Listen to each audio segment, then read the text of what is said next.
বাইরের কোনো শত্রু যদি এই দেশের কোনো মুসলমানের উপর হামলা করে, একই দেশের নাগরিক হওয়ার কারণে ইহুদিদেরকেও মুসলমানের পক্ষ হয়ে বাইরের শত্রুদের বিরুদ্ধে লড়াই করতে হবে। আর বাইরের কোন শত্রু যদি এই দেশের ইহুদি নাগরিকের উপর হামলা করে, তাহলে একই দেশের নাগরিক হওয়ার কারণে মুসলমানেরাও ইহুদিদের পক্ষ হয়ে বাইরের শত্রুর মোকাবেলা করতে হবে। কোন একটা ঘাতক আদালতের বিচারকের বাবাকে হত্যা করে,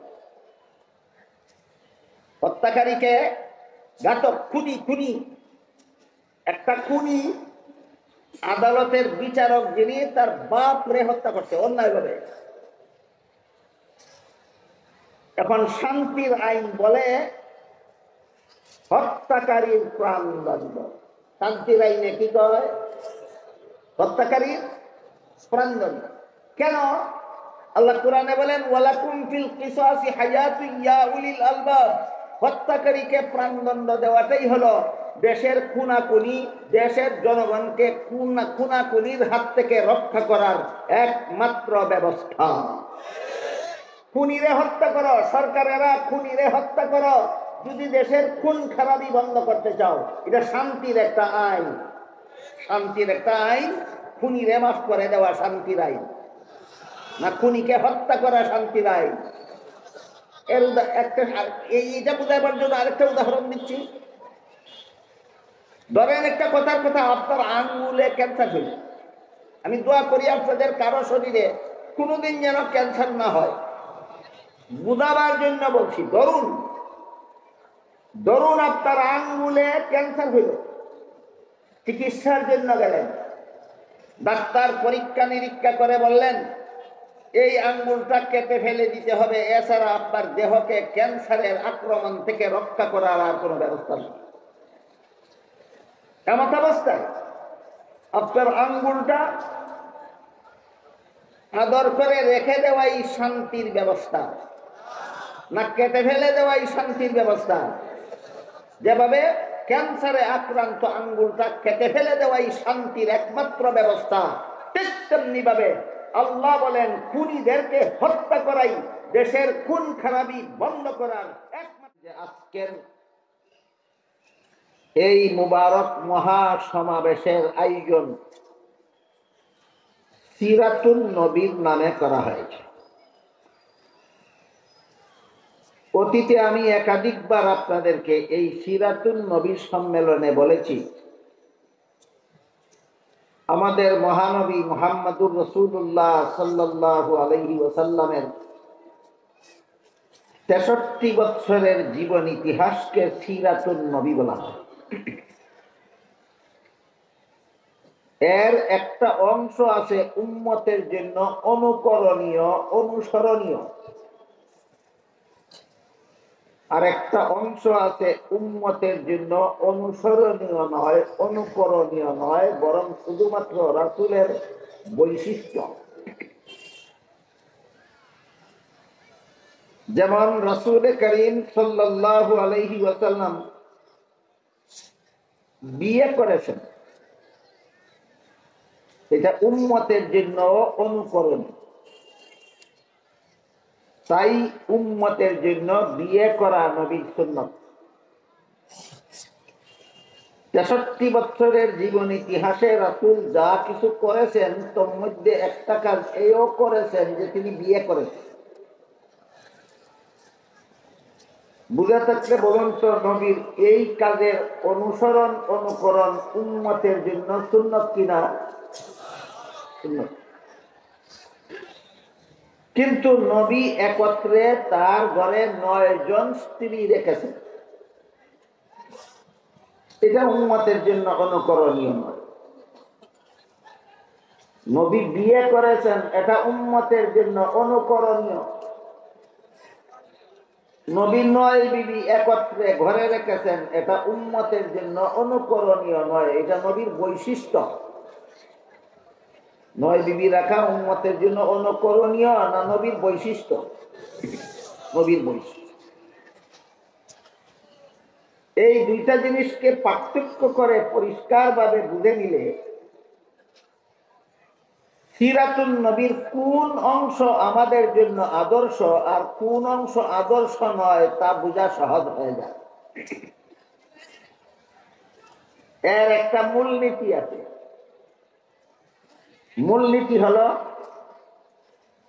রাসূল করিম সাল্লাল্লাহু আলাইহি ওয়াসাল্লামের কাছে ওহী নাযিল শুরু হওয়ার পর থেকে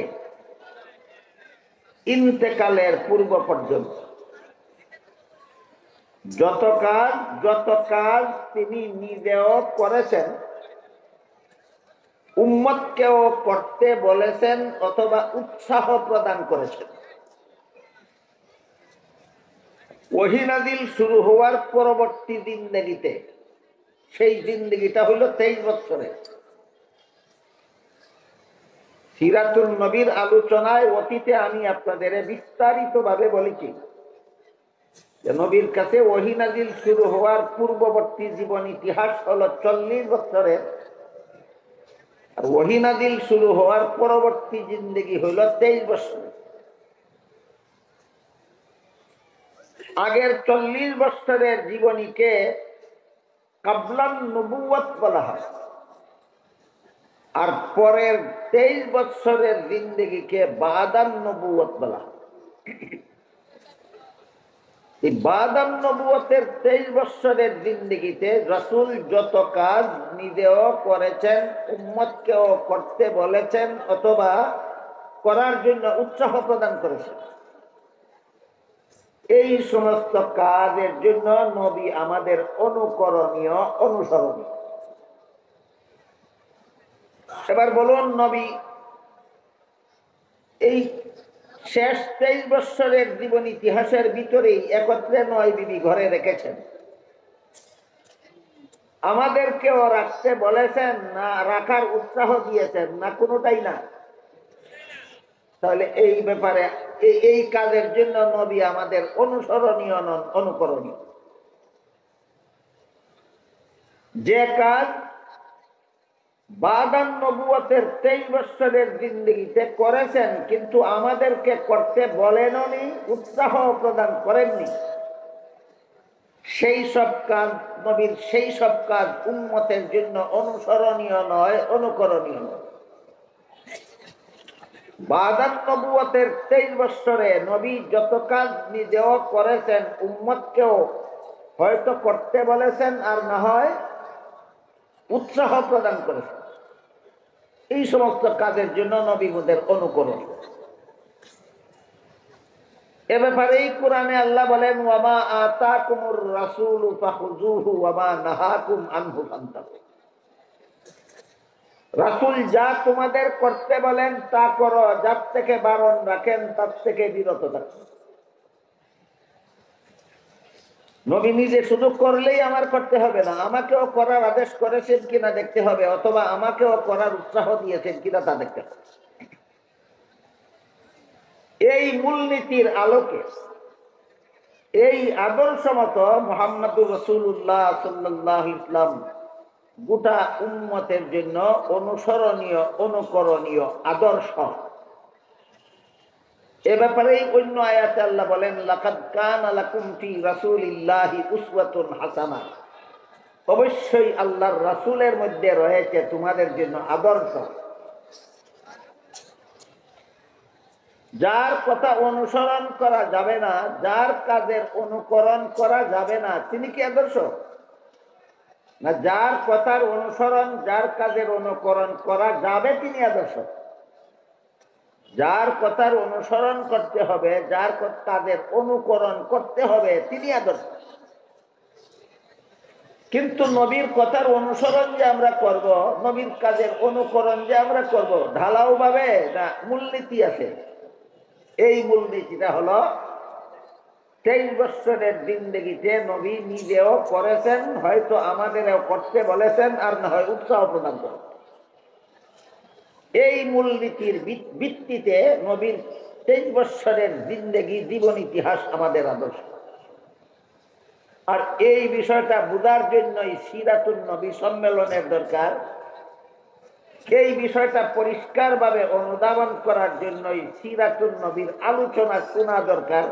আলোচনা করা দরকার, আলোচনা বোঝা দরকার, যেন আমরা এই জীবন ইতিহাস থেকে বেছে নিতে পারি নবীর জীবনের কোন কোন কথা আমার অনুসরণ করতে হবে, নবীর জীবনের কোন কোন কাজ আমাকে অনুকরণ করতে হবে। এই 23 বছরের জিন্দেগিতে মহানবী মুহাম্মদুর রাসূলুল্লাহ সাল্লাল্লাহু আলাইহি ওয়াসাল্লাম মানব জীবনের এমন কোন স্তর বাকি রাখেননি যে স্তরের জন্য কোনো আদর্শ রেখে যান।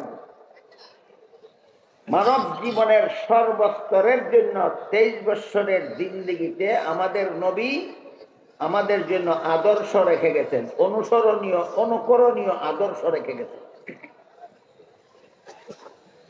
আমাদের বর্তমান বাংলাদেশে একটা প্রয়োজনীয়তা বিশেষভাবে উপলব্ধি করা যাচ্ছে এবং অনেক বুদ্ধিজীবী চিন্তাবিদদের মুখেও শোনা যাচ্ছে, সেটা হলো আমাদের একটা জাতীয় ঐক্যের দরকার।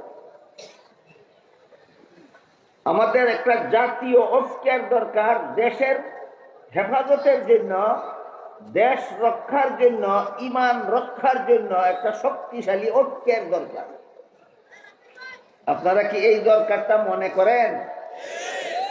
দেশ রক্ষার জন্য, ঈমান রক্ষার জন্য বর্তমানে, বিশেষত বর্তমান অবস্থার প্রেক্ষিতে আমাদের জন্য শক্তিশালী কোনো ঐক্যের দরকার, এটা সবাই উপলব্ধি করতেছে। এই ব্যাপারে কি আমাদের নবীর রেখে যাওয়া কোনো আদর্শ নাই? অবশ্যই। এজন্য আজকে আমি সিরাতুন নবীর আলোকে দেশ রক্ষার জন্য ঐক্যের আদর্শ কি হবে আর ঈমান রক্ষার জন্য ঐক্যের আদর্শ কি হবে, এই দুটি কথা আপনাদের সামনে তুলে ধরতে চাই। মনে রাখতে হবে, দেশ রক্ষার জন্য ঐক্যের রূপরেখা আর ঈমান রক্ষার জন্য ঐক্যের রূপরেখা একরকম নয়। দেশ রক্ষার জন্য ঐক্যের রূপরেখা নবীর আদর্শ মতো ভিন্ন রকম, ঈমান রক্ষার জন্য ঐক্যের রূপরেখা নবীর আদর্শ মতো ভিন্ন রকম। এই দু ধরনের ঐক্যের দু ধরনের রূপরেখা উপলব্ধি করার অভাবে আজকাল অনেকেই ঐক্যের প্রয়োজনীয়তা উপলব্ধি করতেছেন, কিন্তু উভয় প্রকারের ঐক্যকে একাকার করে ফেলতেছেন, জগা খিচুড়ি পাকিয়ে ফেলতেছেন, যে কারণে ঐক্য তো হচ্ছে না, বরং পাল্টা আরো বিভ্রান্তির সৃষ্টি হচ্ছে সমাজে। এই বিভ্রান্তি মুক্ত একটা সফল ঐক্যে যাতে আমরা উপনীত হতে পারি, সেজন্য রাসূলের সিরাতুন নবীর আদর্শের আলোকে দেশ রক্ষার ঐক্যের জন্য নবী কি আদর্শ রেখে গেছেন আর ঈমান রক্ষার ঐক্যের জন্য নবী কি আদর্শ রেখে গেছেন, পৃথক পৃথক ভাবে আমি আপনাদের সামনে তুলে ধরতে চাই। সিরাতুন নবীর আলোচনা যারা বৎসরের পর বৎসর শুনেন, জীবনভর শুনে চলেছেন, তাদের জানা থাকার কথা রাসূল করিম সাল্লাল্লাহু আলাইহি ওয়াসাল্লামের কাছে কুরআন নাযিল শুরু হওয়ার পরে আরো 13 বছর মক্কা শরীফে অবস্থান করেছিলেন। এই 13 বছরের জীবন ইতিহাসকে সিরাতুন নবীর ভাষায় রাসূলের মক্কি জিন্দেগি বলা হয়। ওহী নাযিল শুরু হওয়ার পরে যে আরো 13 বছর মক্কায় অবস্থান করেছিলেন, এই 13 বছরের জীবন ইতিহাসকে কি জিন্দেগি? মক্কি জিন্দেগি বলা। আগে গেল 40 আর পরের 13, 40 আর 13, 53 বছর বয়সে রাসূল করিম সাল্লাল্লাহু আলাইহি ওয়াসাল্লাম মক্কা শরীফ থেকে হিজরত করে মদিনা শরীফ গেলেন।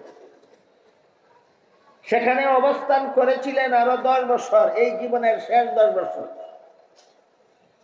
সুতরাং মদিনা শরীফ হিজরত করে মদিনা শরীফ চলে যাওয়ার পর আরো যে 10টি বছর সেখানে অবস্থান করেছিলেন, সেই 10 বছরের অবস্থানকালীন জীবন ইতিহাসকে সিরাতুন নবীর ভাষায় মাদানী জিন্দেগি বলা হয়।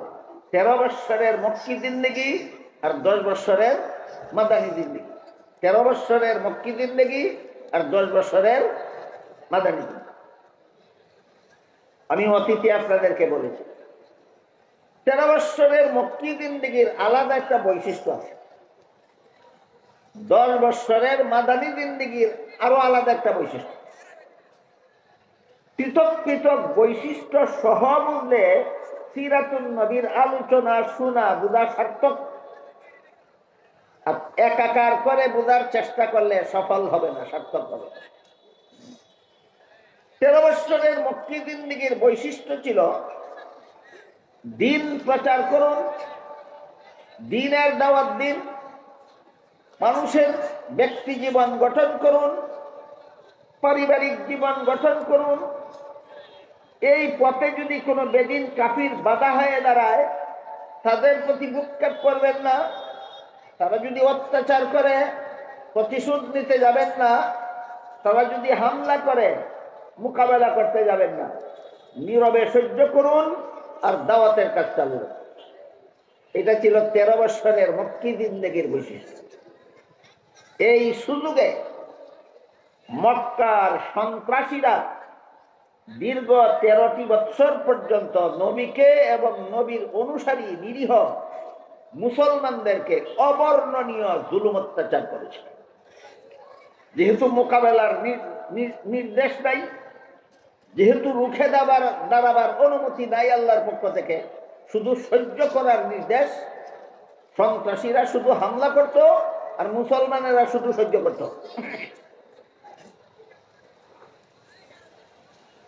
এমত অবস্থায় যখন 13টি বছর চলে গেল, আল্লাহ পাক রব্বুল আলামিন হুকুম দিলেন মক্কা শরীফ ছেড়ে, জন্মস্থান ছেড়ে দেশান্তর হয়ে মদিনা শরীফ চলে যাবে।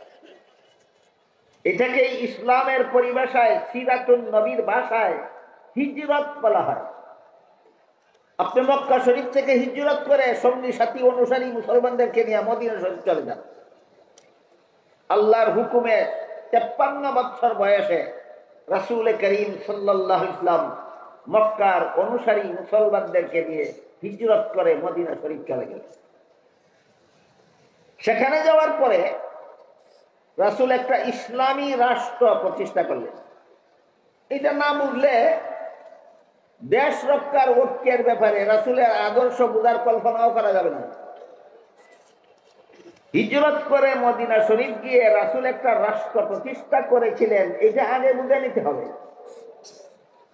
এটা না বুঝলে কিয়ামত পর্যন্ত মুসলমানদের কোন দেশ রক্ষার ঐক্য কোন ম্যানিফেস্টোতে হবে, কোন রূপ রেখামতে হবে, সেটা বোঝার কল্পনাও করা যাবে না। তাই আগে বুঝে নিতে হবে হিজরতের পর 10 বছরের মাদানী জিন্দেগিতে আল্লাহর রাসূল একটা রাষ্ট্র প্রতিষ্ঠা করেছিলেন। সেই রাষ্ট্রের সংবিধানটা আগে বুঝে নিতে হবে। আমার কথা বুঝে থাকলে বলুন, রাসূল একটা রাষ্ট্র প্রতিষ্ঠা করেছিলেন মক্কি জিন্দেগিতে না মাদানী জিন্দেগিতে?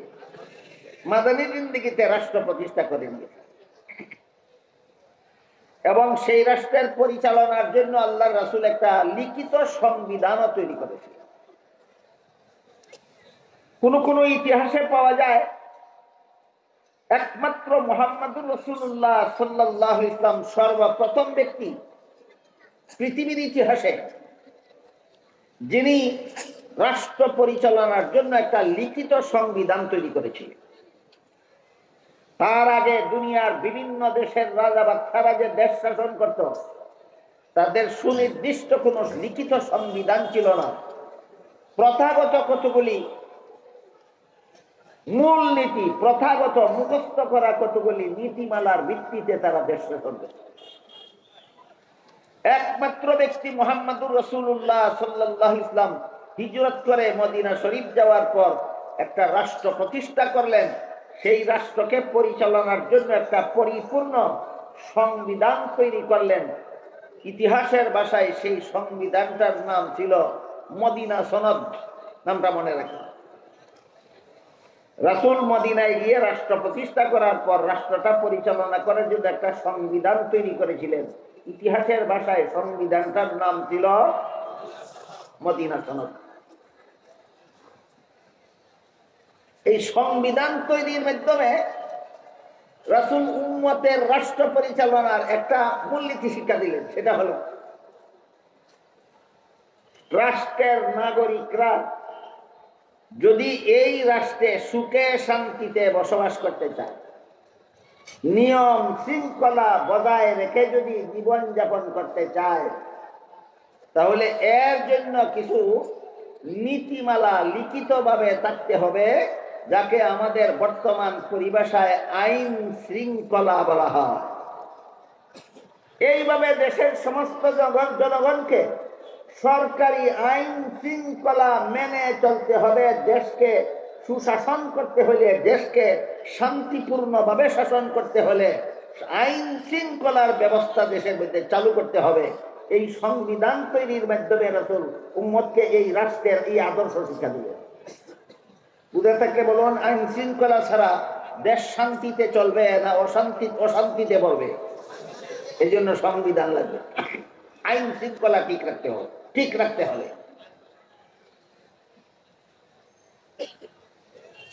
সংবিধানের একটা ধারা ছিল,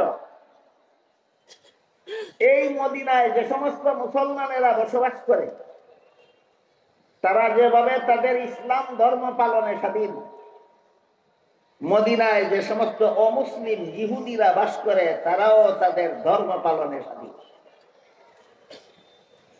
মদিনা রাষ্ট্রের সংবিধানের একটা ধারা,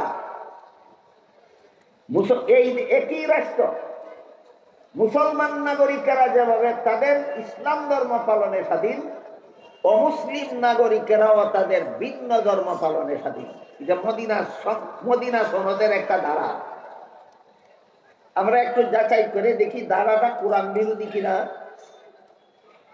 আল্লাহ পাক রব্বুল আলামিন এ মর্মে কোরআনের এক আয়াতে বলেন, লা ইকরাহা ফিদ্দীন, ধর্মের বেলায় বল প্রয়োগ চলবে না। এক দেশে বসবাসকারী সমস্ত ধর্মাবলম্বীরাই আপন আপন ধর্ম পালনে স্বাধীন। কোরআন কি বলল আর মদিনা সনদে কি লেখা হইল উল্টা পাল্টা? একই কথা, একই কথা। কোরআনে আল্লাহ যেভাবে বলে দিয়েছেন সমস্ত একই দেশে বসবাসকারী সমস্ত ধর্মাবলম্বীরা আপন আপন ধর্ম পালনে স্বাধীন, ঠিক তেমনি ভাবে মদিনা সনদেও আল্লাহ রাসূল, সংবিধানেও আল্লাহ রাসূল এই ধারা সংযুক্ত করে দিলেন, এই দেশের সমস্ত নাগরিকেরা আপন আপন ধর্ম পালনে স্বাধীন। কাজেই রাসূলের সংবিধানে ধর্মীয় স্বাধীনতা স্বীকৃত হল।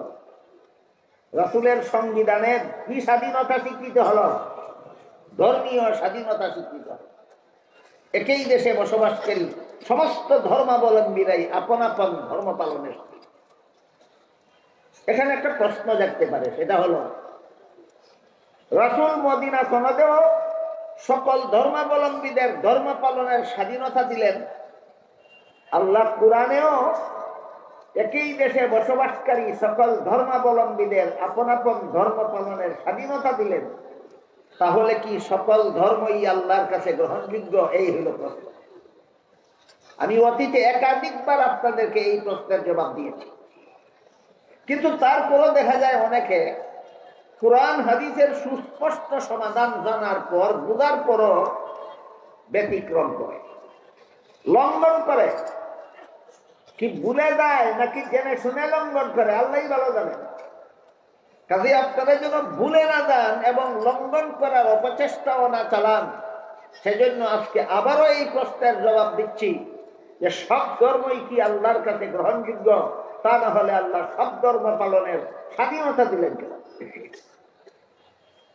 এই প্রশ্নের সুস্পষ্ট সমাধান দিয়েছেন আল্লাহ সূরা আলে ইমরানের 85 নম্বর আয়াত। সেখানে আল্লাহ বলেন, মান ইয়াবতাগি গায়রাল ইসলামি দীনান ফালাই ইউকবালা মিন ওয়া হুয়া ফিল আখিরাতি মিনাল খাসিরিন। এর অর্থ হলো, আল্লাহ বলেন ইসলাম ছাড়া ভিন্ন কোন ধর্ম আল্লাহর কাছে গ্রহণযোগ্য হবে না। ভিন্ন ধর্ম পালনকারীরা পরকালে চিরস্থায়ী জাহান্নামীদের অন্তর্ভুক্ত হবে। তাহলে প্রশ্নের জবাব অস্পষ্ট রইল না সুস্পষ্ট হলো? একমাত্র ইসলাম ছাড়া আর কোন ধর্ম আল্লাহর কাছে গ্রহণযোগ্য নয়। এখন আরো জটিল প্রশ্ন যাবে, সেটা হলো ইসলাম ছাড়া আর কোন ধর্মই যদি আল্লাহর কাছে গ্রহণযোগ্য না হয়, তাহলে সেই সব ধর্ম পালনের স্বাধীনতা দিলেন কেন? আর স্বাধীনতাই যদি দিলেন তাহলে গ্রহণযোগ্য হবে না কেন? এই প্রশ্নের জবাব অতীতে আমি আপনাদের একটি উদাহরণের মাধ্যমে দিয়েছি, আজকে আবারও দিচ্ছি। যে কোনো শিক্ষা প্রতিষ্ঠানে শিক্ষাদান সমাপ্ত করার পর পরীক্ষা হয় ছাত্রদের। আজিমউদ্দিন হাই স্কুল মাঠ কিনা? আজিমউদ্দিন হাই স্কুল মাঠের পাশ দিয়ে যে রাস্তা শহরে ঢুকেছে, এই রাস্তা দিয়ে আমি একাধারে 3 বছর জামিয়া ইমদাদিয়ায় আসা যাওয়া করেছি লেখাপড়া করার সময়। তখন থেকে আমি জানি এটা আজিমউদ্দিন হাই স্কুল মাঠ। এই আজিমউদ্দিন হাই স্কুলে যত ক্লাসে যত ছাত্ররা পড়ে, তাদের কমপক্ষে বৎসরাংশে কোনো পরীক্ষা হয় কিনা? পরীক্ষার্থী ছাত্ররা যখন পরীক্ষার প্রশ্নপত্র হাতে নিয়ে বসে, সমস্ত পরীক্ষার্থীরাই কি প্রশ্নের সঠিক জবাব লেখে না অনেকে ভুলও লেখে? ভুল লেখার দ্বারা পাশ করার সম্ভাবনা আছে না নিশ্চিত ফেল? তাহলে পরীক্ষক এবং শিক্ষকরা ভুল লিখতে বাধা দেয় না কেন? যেই লেখার কারণে ফেল করবে এমন লিখতে বাধা দেয় না কেন? আর বাধাই যদি দিল না তাহলে ফেল করবে কেন? এই প্রশ্নের যেই জবাব, ইসলাম ছাড়া অন্য ধর্ম পালনকারী যদি জাহান্নামেই যাবে, তাইলে আমরা তাদেরকে বাধা দেব না কেন? আর বাধাই যদি দেব না তাহলে গ্রহণযোগ্য হবে না কেন? এই প্রশ্নেরও সেই জবাব। উভয় প্রশ্নের কি জবাব? জবটা হইল নিয়ম রক্ষার জন্য, গ্রহণযোগ্যতার কারণে নয়। পরীক্ষার্থী ছাত্র প্রশ্নের জবাব ভুল লিখলে বাধা দেওয়া যাবে না, গ্রহণযোগ্যতার কারণে নয়, নিয়ম রক্ষার জন্য। বাধা দিলে এটা পরীক্ষাই থাকে না। আপনারাই বলুন, পরীক্ষার্থী ছাত্র প্রশ্নের জবাব ভুল লিখলে যদি কেউ বাধা দেয়, এটা পরীক্ষা থাকে? পরীক্ষাই থাকে না। সুতরাং এটা পরীক্ষার নিয়ম, বাধা দেওয়া যাবে না ভুল লেখলেও। ঠিক তেমনি ভাবে এইটা দুনিয়ার নিয়ম, ভ্রান্ত ধর্ম পালন করলেও বাধা দেওয়া যাবে না। গ্রহণযোগ্যতার কারণে না নিয়ম রক্ষার জন্য? এই সুযোগে যদি কোনো পরীক্ষার্থী ছাত্র ইচ্ছা মতো প্রশ্নের জবাব ভুল লেখে, তাহলে যেভাবে তার কপালে ঘোড়ার ডিম ছাড়া আর কিছু নাই, ঠিক তেমনি ভাবে এই সুযোগে যদি দুনিয়াতে কেউ ইসলাম ছাড়া আর কোন ধর্ম পালন করে, তার কপালে ও ঘোড়ার ডিম ছাড়া আর কিছু নাই। ঘোড়ার ডিম নয়, জাহান্নাম ছাড়া আর কিছু নাই। অথচ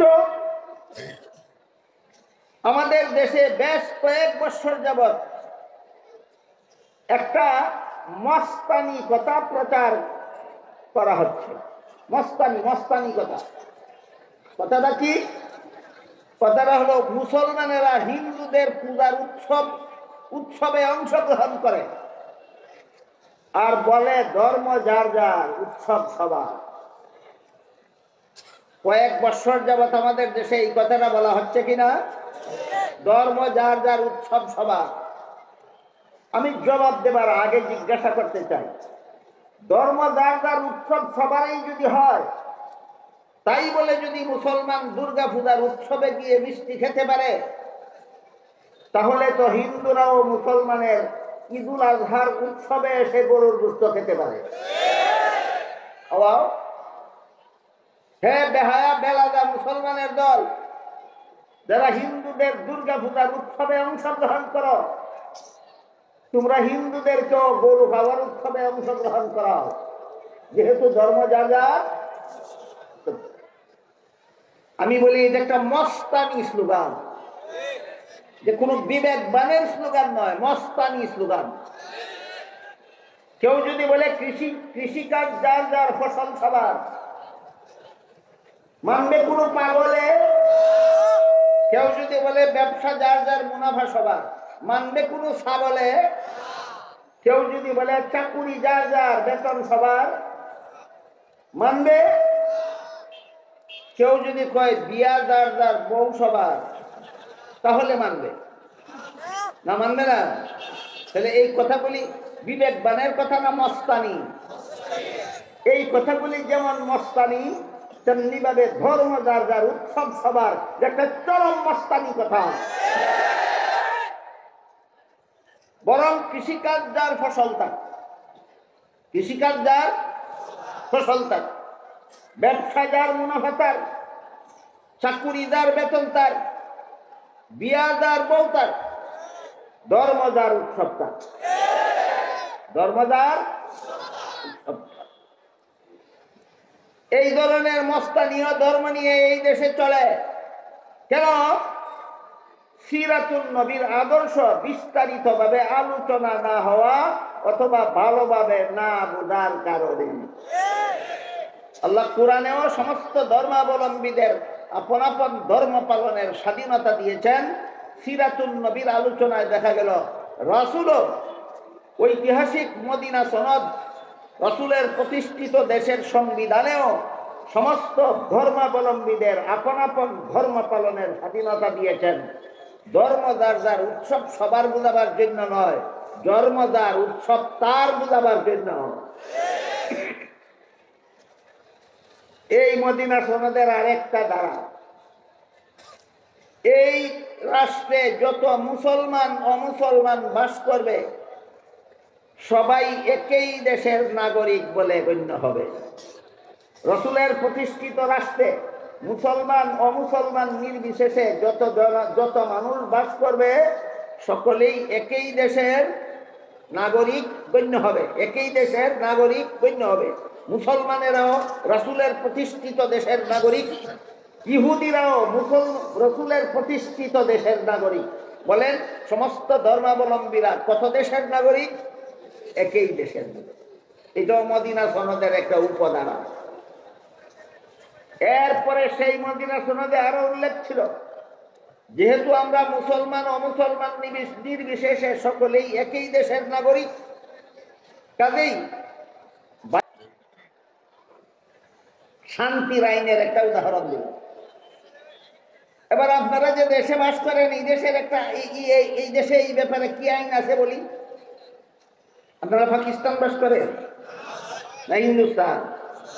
বাংলাদেশ শোনেন, আপনাদের বাংলাদেশে এই ব্যাপারে কি আইন আছে?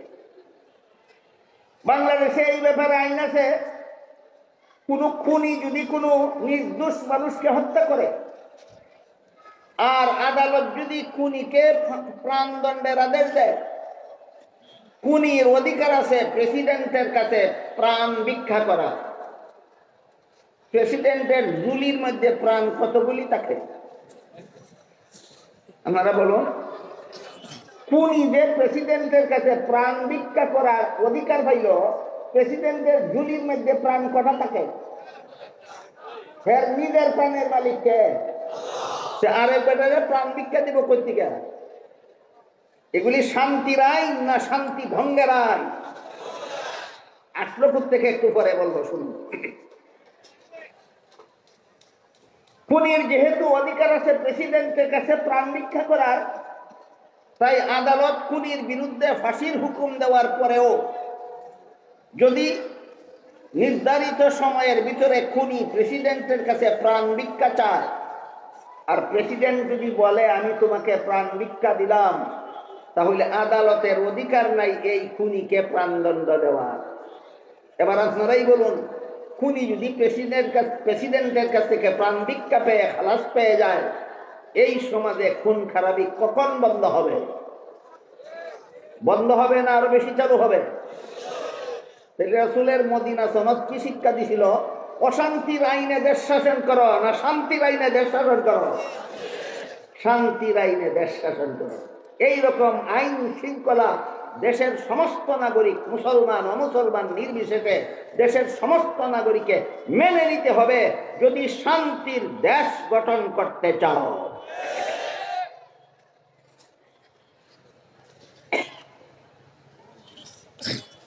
বাংলাদেশে এই আইনটা আসলো কোথেকে? এটা বাংলাদেশের কোন সরকারের রচিত আইন নয়। এটা বাংলাদেশ যারা শাসন করে এদের গাড়ে সুয়ার হওয়া একটা পাকিস্তানি বুথ,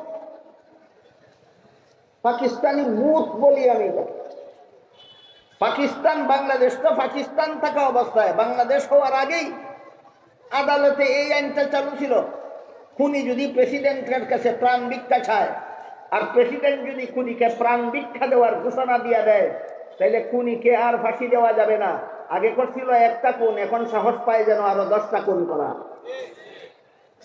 বলেন আইনের নামে এই ভূত কোন দেশ থেকে আমদানি করা? পাকিস্তান থেকে আমদানি করা। এই পাকিস্তানি আদালতের ভূত এখনো বাংলাদেশ যারা শাসন করে এদের ঘাড়ে বসা। পাকিস্তানি ভূত যদি ঘাট থেকে না নামাও, নেতা নেত্রী পাল্টাইলে কোনো কাজ হবে না, নীতি পাল্টাতে হবে। নেতা পাল্টাইলে দেশে শান্তি হয় না, নেত্রী পাল্টাইলে দেশে শান্তি হয় না। অশান্তির আইন পাল্টাইয়া শান্তির আইন প্রতিষ্ঠা করতে হবে, দেশের মানুষকে শান্তিতে বসবাস করার সুযোগ সুবিধা দেওয়া। কারণ বাংলাদেশের মানুষ বেশি পাগল নীতি পাল্টানিত না, নেত্রী পাল্টানিত। বাংলাদেশের মানুষ এখন বেশি পাগল নীতি পাল্টানির জন্য না নেত্রী পাল্টানির জন্য। একজন নেত্রী সরাইছে আর একজন নেত্রী বসাইব, একজন নেত্রী সরাইছে আর একজন নেত্রী বসাইব। যে নেত্রীকে বসাইবে সেই নেত্রী অতীতে কোনোদিন এই গদিতে বসেনি। তখন এই নেত্রী যখন দেশে বসা ছিল তখন দেশে শান্তি ছিল? তাহলে আবার এই নেত্রী বসাইয়া শান্তির নামে কোন গোড়ার ডিমটা পাইবা তোমরা? এই জন্য শান্তিতে দেশ শাসনের জন্য আইন শৃঙ্খলা শিখতে হবে রাসূলের ওই মদিনা সনদের সংবিধান থেকে। কোথা থেকে? রাসূলের সংবিধান থেকে। দেশে শান্তি প্রতিষ্ঠার আদর্শ শিখতে হবে, সংবিধানের আইন শৃঙ্খলা নির্ধারণ করার আদর্শ শিখতে হবে রাসূলের ঐতিহাসিক মদিনা সনদ থেকে। এমত অবস্থায় আইন শৃঙ্খলা সাব্যস্ত হওয়ার পর যদি দেশের কোনো নাগরিক মুসলমান হোক বা মুসলমান হোক, সংবিধান শান্তির আইনের সংবিধান রচিত হলে পরে দেশের কোনো নাগরিক মুসলমান হোক অথবা অমুসলমান হোক, সবাইকে এই আইন নীতিমালা এই সংবিধান মেনে নিতে হবে। কোনো নাগরিক যদি এই শান্তির আইন ভঙ্গ করে অথবা অমান্য করে, সাথে সাথে তাকে আদালতে হাজির করে আইনের আওতায় এনে শাস্তির ব্যবস্থা করতে হবে। এটা হইল দেশ রক্ষার জন্য ঐক্যের রূপরেখা। দেশ রক্ষার জন্য ঐক্যের রূপরেখা। রাসূলের মদিনা সনদের 2-1টা ধারা এর আলোকে যদি আপনারা বুঝে থাকেন কথাগুলি, তাহলে বলুন এটা ঈমান রক্ষার জন্য ঐক্যের রূপরেখা না দেশ রক্ষার জন্য ঐক্যের রূপরেখা? এটা দেশ রক্ষার জন্য ঐক্যের রূপরেখা। এই ঐক্য শুধু মুসলমানে হয় না, এই ঐক্য দেশের সমস্ত নাগরিকের মাধ্যমে এই ঐক্য হয়। চাই তুমি মুসলমান হও, চাই তুমি অমুসলমান হও, আমরা সবাই এক দেশের নাগরিক হিসাবে আমরা ঐক্যবদ্ধ। আমরা সবাই শান্তির আইন শৃঙ্খলা মেনে নেব। আমাদের কেউ আইন শৃঙ্খলা লঙ্ঘন করলে আদালতে বিচারের মুখোমুখি হতে বাধ্য থাকবো। আমাদের কেউ উশৃঙ্খল হলে আর সরকার তার বিচার করবে, বিচার মেনে নিতে বাধ্য থাকবো। আমাদের কোনো মুসলমানের উপর অথবা কোনো অমুসলমানের উপর বাইরের শত্রুর চক্রান্ত হইলে, বাইরের শত্রুর কোনো দেশ নষ্ট করার, দেশে বিশৃঙ্খলা সৃষ্টি করার, দেশের অর্থনীতি পঙ্গু করে দেওয়ার, দেশকে ধ্বংসের মুখে ঠেলে দেওয়ার মতো কোনো চক্রান্ত যদি দেশের বাইরের কোনো শত্রু করে, তাইলে দেশের মুসলমান অমুসলমান ঐক্যবদ্ধভাবে বাইরের শত্রুর মোকাবেলা করব। এই হইল দেশ রক্ষার জন্য ঐক্যের রূপরেখা, যা ঐতিহাসিক মদিনা সনদ থেকে আমরা গ্রহণ করতে পারি। এই যে হইল মুহাম্মদুর রাসূলুল্লাহর আদর্শ। এবার বলুন, বাংলাদেশটাকে অর্থনৈতিকভাবে পঙ্গু করে দেওয়ার জন্য, বাংলাদেশে আইন শৃঙ্খলা বিনষ্ট করে দেওয়ার জন্য, বাংলাদেশের সাম্প্রদায়িক সম্প্রীতি ধ্বংস করে দেওয়ার জন্য, গোটা দেশটাকে ধ্বংসের মুখে ঠেলে দেওয়ার জন্য দেশের বাইরের কোনো শত্রু ভিতরের কোনো মির্জাফরের দলকে নিয়ে চক্রান্ত চালাচ্ছে কিনা? যারা বর্তমান দেশ সম্পর্কে কিছু না কিছু ওয়াকেফ হাল, বর্তমান বাংলাদেশ সম্পর্কে যারা কিছু না কিছু জানেন, কিছু না কিছু বুঝেন, তারা বলুন বর্তমানে বাংলাদেশের আইন শৃঙ্খলা বিনষ্ট করে দেওয়ার জন্য, সাম্প্রদায়িক সম্প্রীতি বিনষ্ট করে দেওয়ার জন্য, বাংলাদেশের অর্থনীতি পঙ্গু করে দেওয়ার জন্য, বাংলাদেশটাকে ধ্বংসের মুখে ঠেলে দেওয়ার জন্য বাইরের কোনো শত্রু, ভিতরের কোনো দালালদেরকে নিয়ে চক্রান্ত চালাচ্ছে কিনা? এই চক্রান্তের মোকাবেলায় শুধু মুসলমানদের এগিয়ে আসতে হবে। তাহলে কারা কারা? দেশের সমস্ত নাগরিক, দেশের সমস্ত নাগরিক। এই বিধান শিখলাম কোথায়? ঐতিহাসিক মদিনা সনদে। মনে নাই? মদিনা সনদের উল্লেখ ছিল মদিনার কোনো মুসলমানের উপর বাইরের কোনো শত্রু আক্রমণ করলে মুসলমান ও মুসলমান নির্বিশেষে সবাই মিলে তার মোকাবেলা করতে হবে। মদিনার কোনো ইহুদিকে বাইরের কোনো শত্রু আক্রমণ করলে ইহুদিদের সাথে মুসলমান তাদের কাঁধ মিলিয়ে বাইরের শত্রুর মোকাবেলা করতে হবে। মদিনা সনদে উল্লেখ ছিল কিনা? তাহলে মদিনা সনদ যদি আমাদের আদর্শ হয়ে থাকে, শান্তির দেশ গড়ার মুহাম্মদুর রাসূলুল্লাহ যদি আমাদের আদর্শ হয়ে থাকেন জীবনের সর্বস্তরের জন্য, তাহলে বর্তমান বাংলাদেশের এই অস্থিতিশীল পরিস্থিতির হাত থেকে বাংলাদেশকে রক্ষা করার জন্য, দেশ রক্ষার জন্য ঐক্যের দরকার আছে কিনা? এই ঐক্যটা কিসের ভিত্তিতে হবে? মদিনা সনদের ভিত্তিতে হবে। ঐক্যটা কিসের ভিত্তিতে হবে? মদিনা সনদের ভিত্তিতে হবে। এই হইল দেশ রক্ষার জন্য ঐক্যের রূপরেখা। আদর্শ পাবো কোথায়? সিরাতুন নবীতে। সিরাতুন নবীর ওই মদিনা সনদে থেকে আমরা এই আদর্শ গ্রহণ করব। আর একটা ঐক্য হলো ঈমান রক্ষার ঐক্য। আর একটা ঐক্য কি? ঈমান রক্ষার ঐক্য। ঈমান রক্ষার ঐক্যের ধারা ভিন্ন রকম, ঈমান রক্ষার ঐক্যের মূলনীতি ভিন্ন রকম। আল্লাহ পাক রব্বুল আলামিন পবিত্র কোরআনের এক আয়াতে বলেন, ওয়াতাসিমু বিহাবলিল্লাহি জামিআন ওয়া লা তাফাররাকু। এখানে আল্লাহ মুমিন মুসলমানদেরকে সম্বোধন করে বলেছেন, বলেন হে মুমিন মুসলমানেরা, তোমরা আল্লাহর রশিকে শক্তভাবে ধারণ করার মাধ্যমে ঐক্যবদ্ধ হও। যা দেশ রক্ষার ঐক্য নয়, এটা ঈমান রক্ষার ঐক্য। এই জন্য আল্লাহ এখানে নির্দেশটা মুমিন মুসলমানদের সম্বোধন করে দিয়েছেন। হে মুমিন মুসলমানেরা, তোমরা আল্লাহর রশিকে শক্তভাবে ধারণ করার মাধ্যমে ঐক্যবদ্ধ হও। এখানে আল্লাহর রশি, হাবলুল্লাহ, এই শব্দটা মূল অর্থে আল্লাহ ব্যবহার করেননি, রূপক অর্থে ব্যবহার করেছেন। ঈমান রক্ষার জন্য আল্লাহ মুসলমানদেরকে যে ঐক্যের নির্দেশ দিয়েছেন, এই ঐক্যের একটা প্ল্যাটফর্ম আল্লাহর ভাষায় বলে দিয়েছেন। প্ল্যাটফর্মটার নাম হলো হাবলুল্লাহ। ভুলে যাবেন না, হাবলুল্লাহর অর্থ একটু পরে শুনবেন ইনশাআল্লাহ।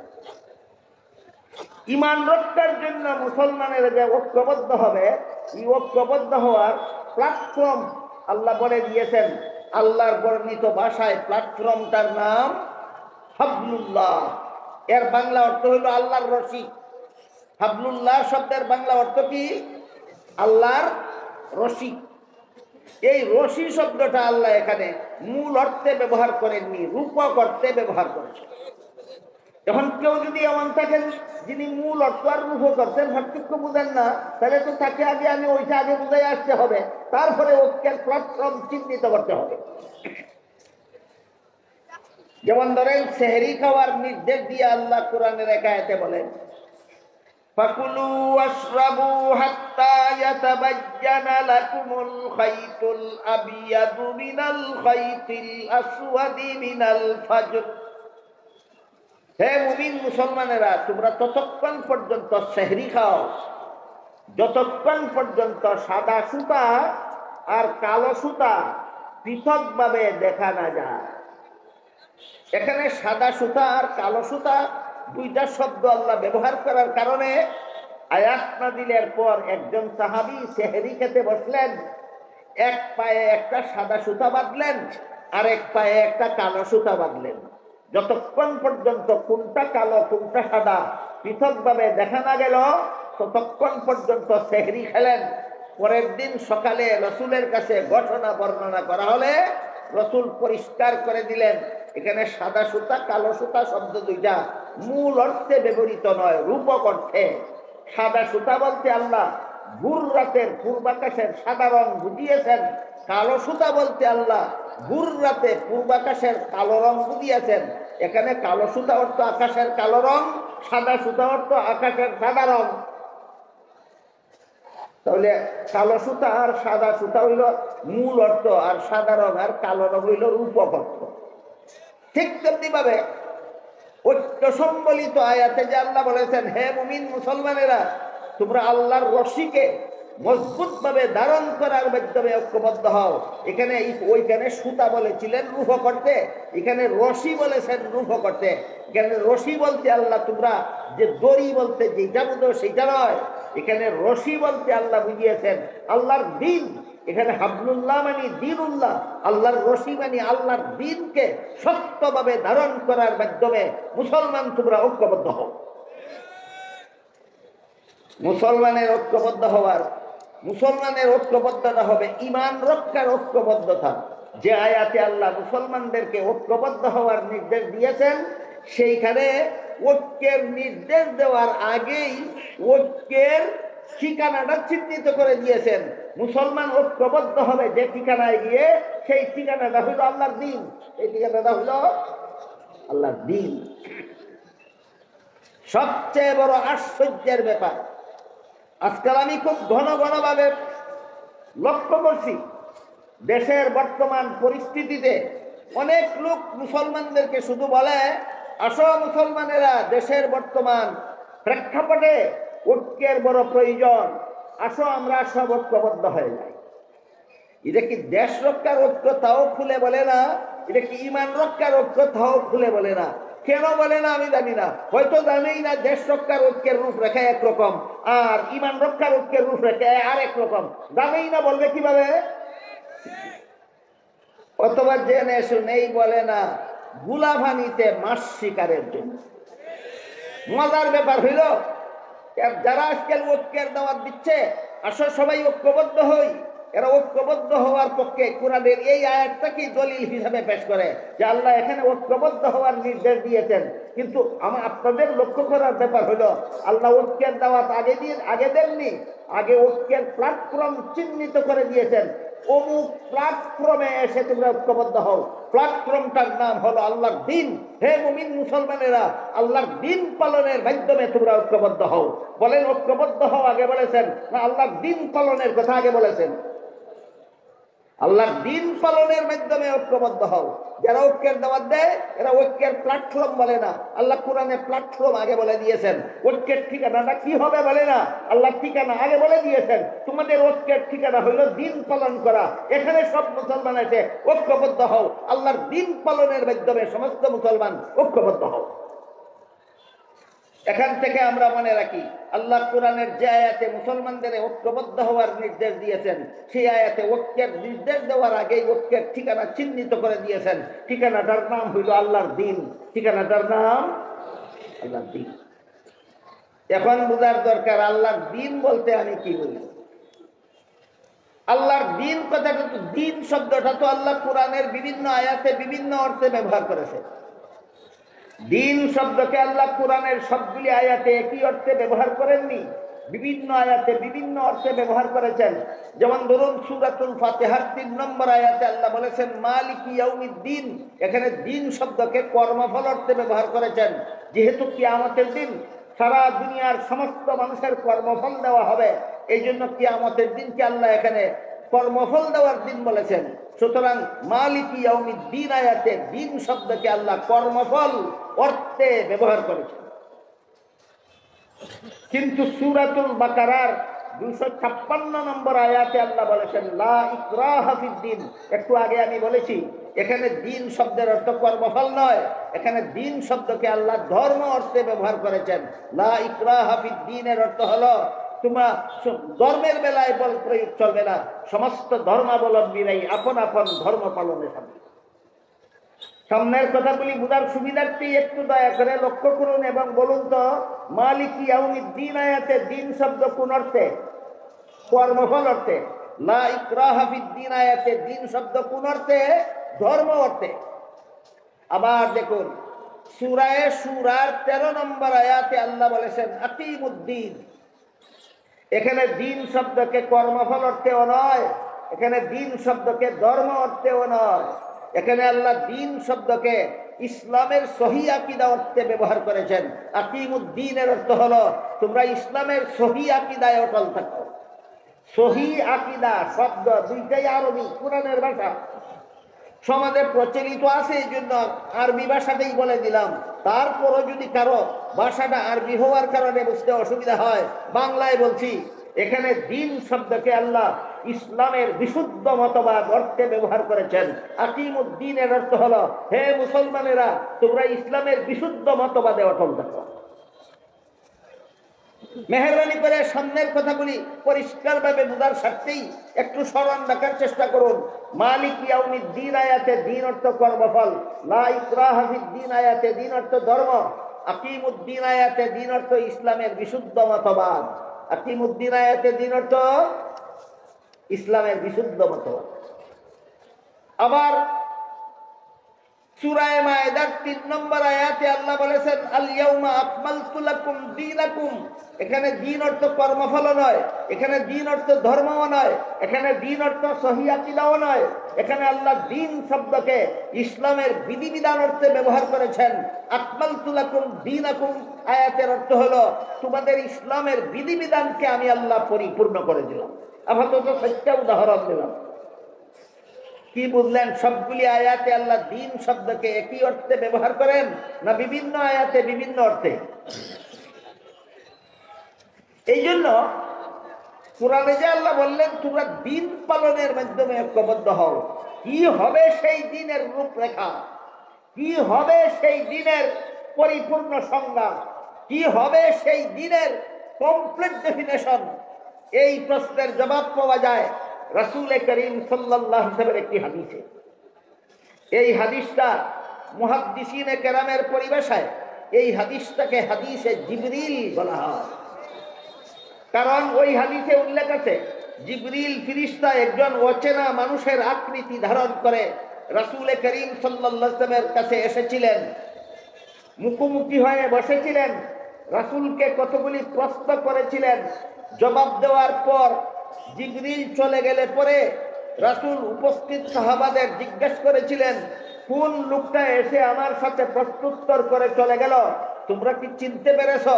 সাহাবাগণ বলেন আমরা চিনতে পারিনি, কারণ জিবরিল এসেছিলেন একজন অচেনা মানুষের আকৃতি ধারণ করে, এই জন্য সাহাবাগণ বলেন আমরা চিনতে পারিনি। রাসূল বলেন ইনি জিবরিল ফেরেশতা এসেছিলেন, আমার সাথে প্রশ্নোত্তর করবেন, আর এর মাধ্যমে তোমাদেরকে তোমাদের পরিপূর্ণ দিন শিক্ষা দিবেন। তাহলে হাদিসে জিবরিলে আমরা পাবো আমাদের পরিপূর্ণ দিন কোন জিনিসের নাম, যা পালনের মাধ্যমে আল্লাহ আমাদেরকে ঈমান রক্ষার জন্য ঐক্যবদ্ধ হতে বলেছেন।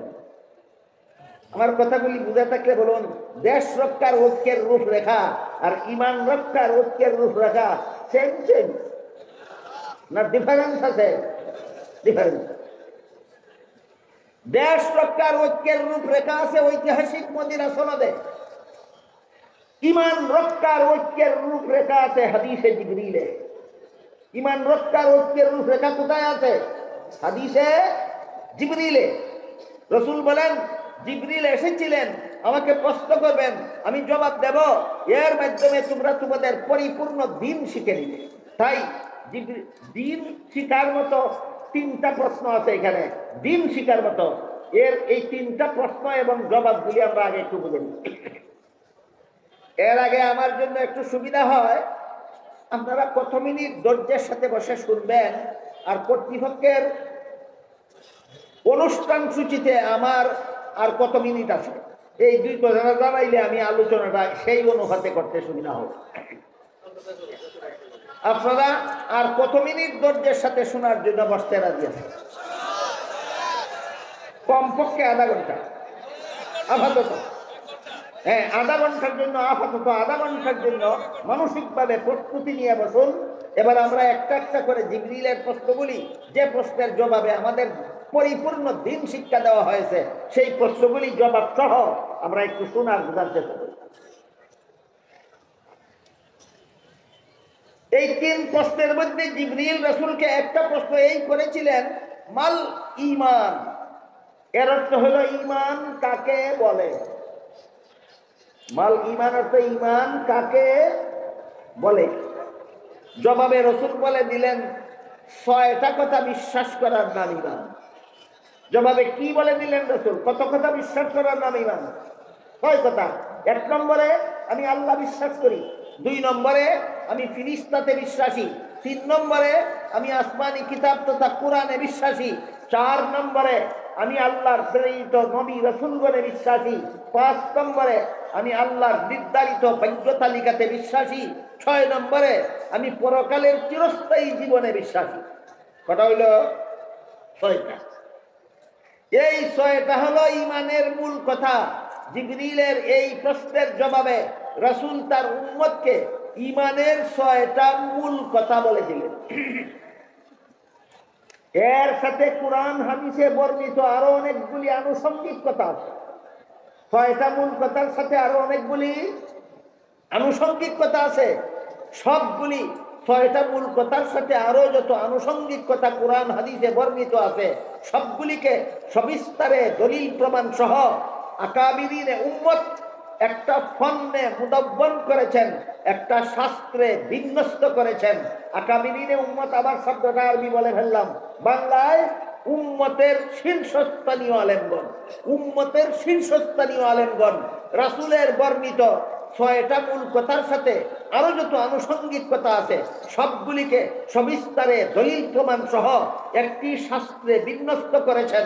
শাস্ত্রটাকে পরিভাষাগতভাবে ইলমে আকাইদ বলা হয়, ইলমে কালাম বলা হয়। সারমর্ম হলো, জিবরিলের প্রথম প্রশ্নের জবাবে রাসূল তার উম্মতকে ইলমে আকাইদ শিক্ষা দিলেন।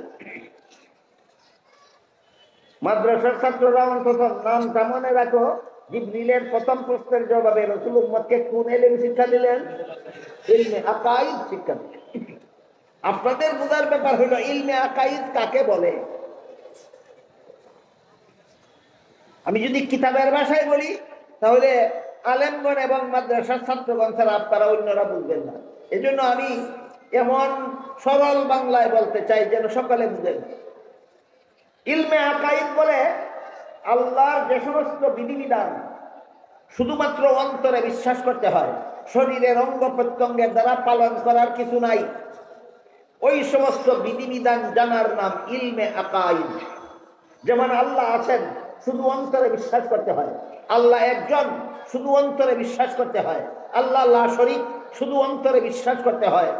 আদম আলাইহিস সালাম প্রথম নবী, অন্তরে বিশ্বাস করতে হয়।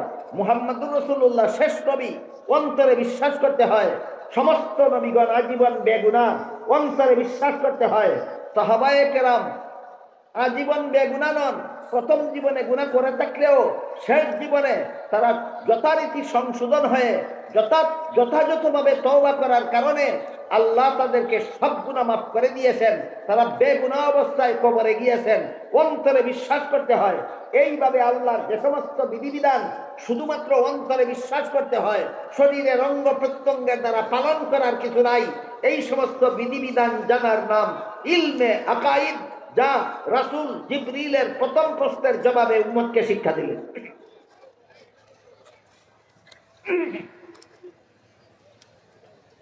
এবার জিবরিল 2 নম্বর প্রশ্ন করেন, মাল ইসলাম, ইসলাম কাকে বলে? প্রথম প্রশ্ন কি ছিল? ঈমান কাকে বলে? জবাবে রাসূল ঈমানের 6টা মূল কথা বলে দিয়েছিল। দ্বিতীয় প্রশ্ন হলো ইসলাম কাকে বলে? জবাবে রাসূল ইসলামের 5টা মূল কথা বলে দিয়েছেন। এটা মনে রাখুন, ঈমানের মূল কথা 6টা আর ইসলামের মূল কথা 5টা। এটাও মনে থাকবে না? ঈমানের মূল কথা 6টা আর ইসলামের মূল কথা 5টা। 1 নম্বর মুখে কলেমা উচ্চারণ করা, 2 নম্বর 5 বেলা নামাজ কায়েম করা, 3 নম্বরে রমজান মাসে রোজা রাখা, 4 নম্বরে ধনী হলে যাকাত দেওয়া, 5 নম্বরে সামর্থ্যবানদের হজ করা। এই 5টা মূল কথার সাথে আরো যত আনুষঙ্গিক কথা কুরআন হাদিসে বর্ণিত হয়েছে, সবগুলিকে সবিস্তারে দলিল প্রমাণ সহ আকাবিরিনে উম্মত, উম্মতের শীর্ষস্থানীয় আলেমগণ আরেকটি শাস্ত্রে বিন্যস্ত করেছেন পরিভাষাগতভাবে। সেই শাস্ত্রটাকে ইলমে ফিকহ বলা হয়। সারমর্ম হলো জিবরিলের দ্বিতীয় প্রশ্নের জবাবে রাসূল তার উম্মতকে ইলমে ফিকহ শিক্ষা দিয়েছেন। এবার ইলমে ফিকহর সংজ্ঞা, আল্লাহর যে সমস্ত বিধিবিধান শুধু অন্তরে বিশ্বাস করলেই চলে না, শরীরের বাহ্যিক অঙ্গ প্রত্যঙ্গের দ্বারা পালনও করতে হয়। ওই সমস্ত বিধিবিধান জানার নাম ইলমে ফিকহ। যেমন উযুর 4 ফরজ, বিশ্বাস করলেই উযু হয় না, হাত মুখ ধুইতে হয়। নামাজের 13 ফরজ, বিশ্বাস করলেই নামাজ হয় না, রুকু সিজদা করতে হয়। তাহলে বুঝে থাকলে বলুন, উযু, গোসল, নামাজ এইগুলি ইলমে আকাইদের বিষয় না ইলমে ফিকহর বিষয়? এগুলি ইলমে ফিকহর বিষয়। জিবরিলের দ্বিতীয় প্রশ্নের জবাবে রাসূল তার উম্মতকে ইলমে ফিকহ শিক্ষা দিলেন। এবার জিবরিল তৃতীয় প্রশ্ন করলেন, মাল ইহসান, নির্ভেজাল ইবাদত কি? আল্লাহ তো মানুষ বানাইছেন শুধু আল্লাহর ইবাদত করার জন্য। আপনারা কি আল্লাহর ভেজাল ইবাদত করতে চান না নির্ভেজাল? এই কথাটাই জিবরিল রাসূলকে জিজ্ঞাসা করলেন, নির্ভেজাল ইবাদত কোনটা? জবাবে রাসূল নির্ভেজাল ইবাদতের 2টা মূল কথা বলে দিলেন। স্মরণ রাখুন, ইমানের মূল কথা ছিল 6টা, ইসলামের মূল কথা 5টা, নির্ভেজাল ইমানের মূল কথা, নির্ভেজাল ইবাদতের মূল কথা 2টা। একটা হলো আল্লাহ সর্বদা তোমার সামনে আছেন, আর একটা হলো তুমি সর্বদা আল্লাহর সামনে আছো।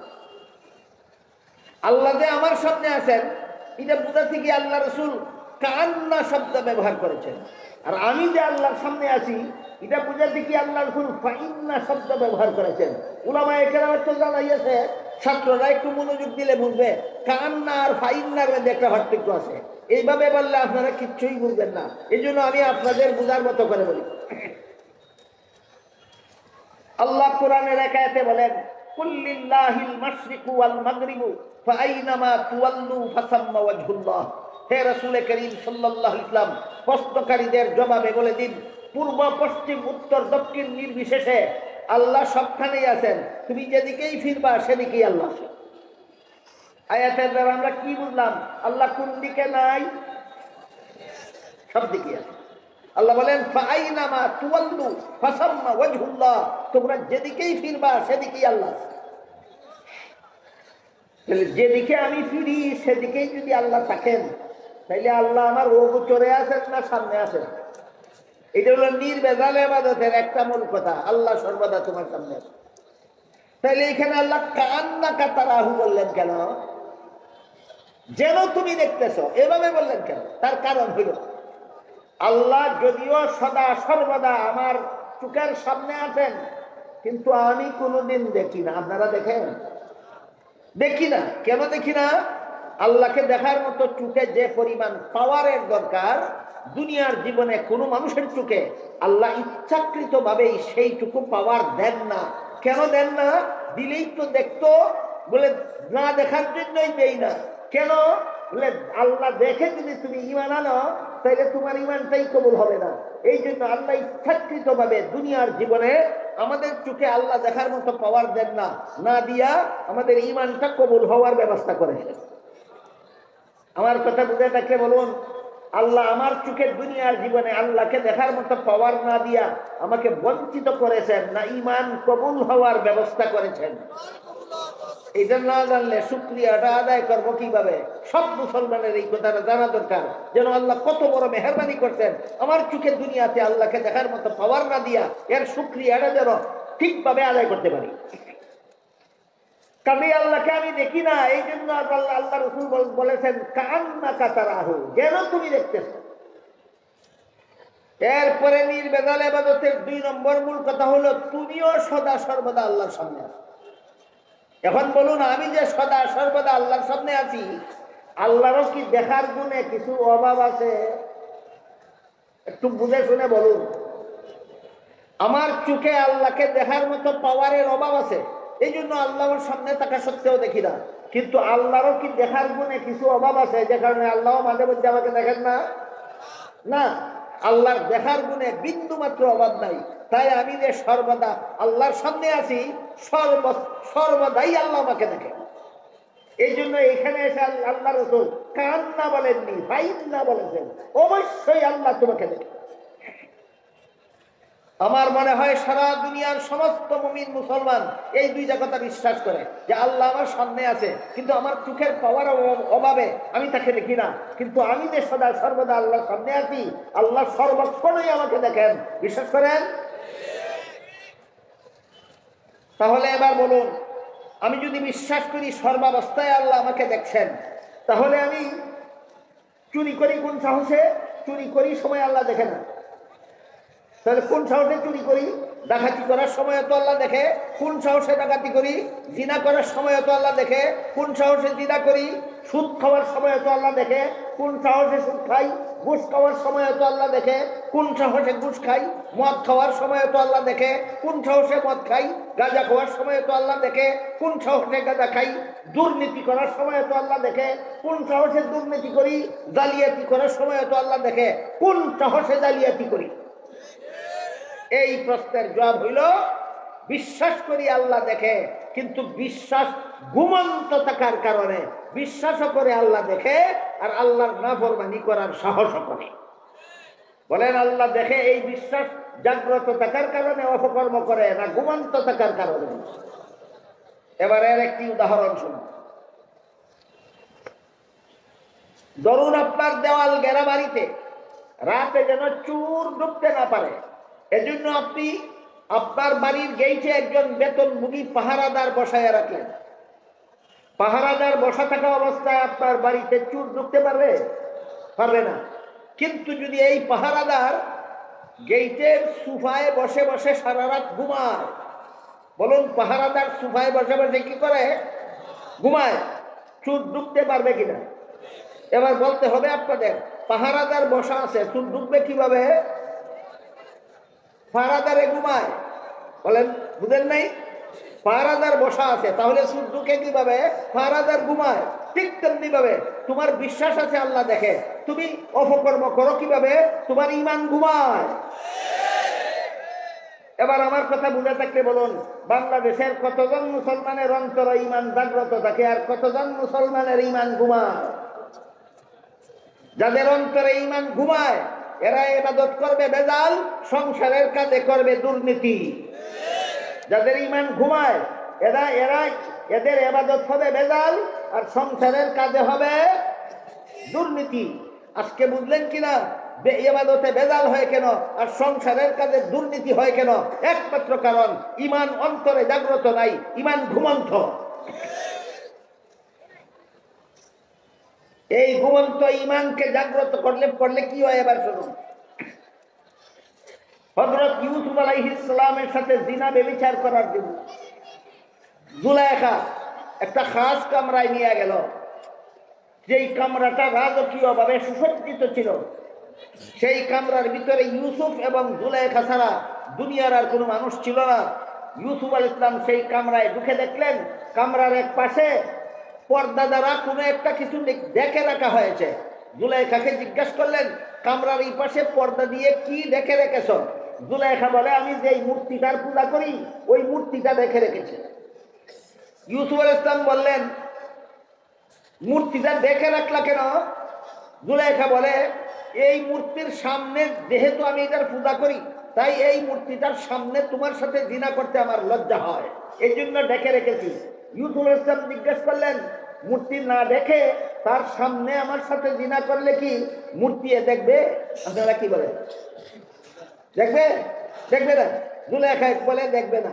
ইউসুফ বলেন, এটা তো ডাকলেও দেখে না, না ডাকলেও দেখে না, তাইলে ডাকলা কেন? প্রশ্নোত্তর বুঝতেছেন? জুলাইখা কয়, হ্যাঁ ঠিক আছে, আমার মূর্তি ডাকলেও দেখে না, না ডাকলেও দেখে না, তবে যে কারিগর মূর্তিটা বানাইছে চোখের মধ্যে দেখার ভঙ্গি দিয়া বানাইছে, এই কারণেই তার সামনে তোমার সাথে জিনা করতে আমার লজ্জা হয়। দেখে এই জন্য না, চোখের মধ্যে শুধু দেখার ভঙ্গি থাকার কারণে? ইউসুফ আলাইহিস সালাম বললেন, এই জুলাইখা, তোর মূর্তির চোখের মধ্যে শুধু দেখার ভঙ্গি আছে, আসলে দেখে না।